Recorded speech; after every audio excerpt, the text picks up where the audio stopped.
The ultimate guide to choosing between two 400k and one 700k property.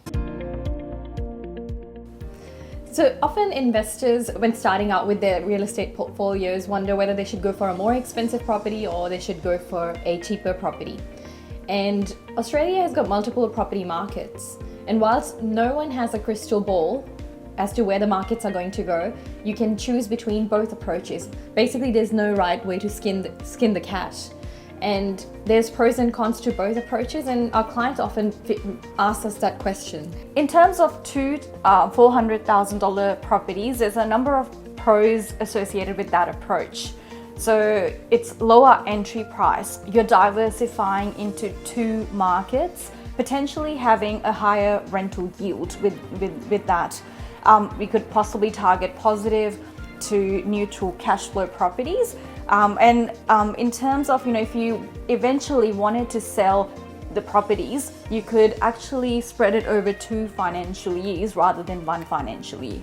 Yeah, and also you do have some cons with it as well, though, that you're paying 2 lots of council rates, 2 lots of water rates, and similarly the buying in costs could be higher with extra charges for solicitors, building and pests and all those things. But having said that, in terms of the cheaper end of the market, 2 times $400,000 properties, it may not necessarily mean that you are targeting lower quality properties. It's the fundamentals that it ultimately goes back to. Yeah, absolutely. There's no right way of doing it, and you can only hold so many more expensive properties. So looking at the 700k scenario where you buy just one property, and often many investors have this mental block and mindset block that, well, I should only target the more blue chip areas or more expensive areas, otherwise my properties won't grow.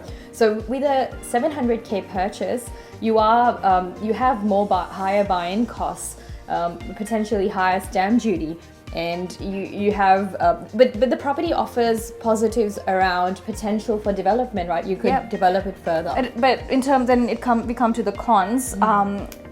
There might be lower rental yield. It might cost you much more to hold month on month, and also it might push you in a land tax bracket very, very quickly. Yeah, and you can only hold so many 700k properties because you have only one property, and when the tenant vacates, then you have to cover the entire mortgage, as opposed to two 400k properties where you have 2 tenants.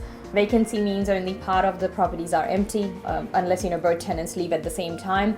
And there's no right way of doing things. It's just what your strategy is, what your goal is, and just remember that property is about compounding growth, and property is about access to finance. So if you're buying 800k worth of assets and then buying another couple of properties after that due to the rental yield, you can continue compounding that growth. So ultimately it will just come down to your strategy and your risk profile and what you'd like to target. So there's no one right answer, as Sana said earlier, there's no crystal ball. You just have to work with the fundamentals and work out which one of the 2 approaches work best for you. And you may be also limited by your borrowing or your finance strategy, so you may only be able to go cheaper, but if you can go more expensive, go for it if you have the affordability. But just consider how one could be better than the other, and again, there's no right way of doing things. So if you have any questions, just feel free to reach out to us,